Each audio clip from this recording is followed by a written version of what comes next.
ہمارے خدا نے یعقوب سے درج ذیل کہا، یہ پیدائش باب 28 آیت 15 میں ہے۔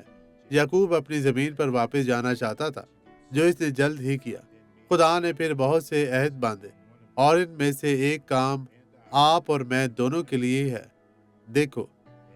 دیکھ میں تیرے ساتھ ہوں، اور ہر جگہ جہاں کہیں تو جائے تیری حفاظت کروں گا، اور تجھ کو اس ملک میں پھر لاؤں گا، اور جو میں نے تجھ سے کہا ہے، جب تک اسے پورا نہ کر لوں تجھے نہیں چھوڑوں گا۔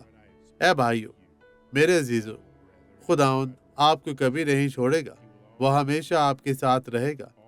وہ سب کچھ جو آپ خدا سے سنتے ہیں، جو آپ کر سکتے ہیں، اسے عمل میں لائیں، کیونکہ ہمارا خدا آپ کو برقرار رکھے گا، لیکن کبھی بے وفا نہ ہو۔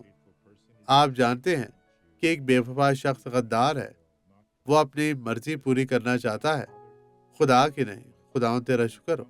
آئیں اب دعا کریں۔ باپ، ان تمام لوگوں کو بڑی برکت دے۔ میں بدی کی تمام چالوں کو ان تمام لوگوں کی زندگیوں میں مفروض کرتا ہوں۔ بدی اب چلی جا، غائب ہو جا، اور کبھی بھی واپس نہ آنا۔ میں تجھے کہہ نہیں رہا، بلکہ میں تجھے مسیح ناصری کے نام میں حکم دیتا ہوں، بدی اب چھوڑ دے، چلی جا یسوع کے نام میں۔ اور آپ کہیں آمین۔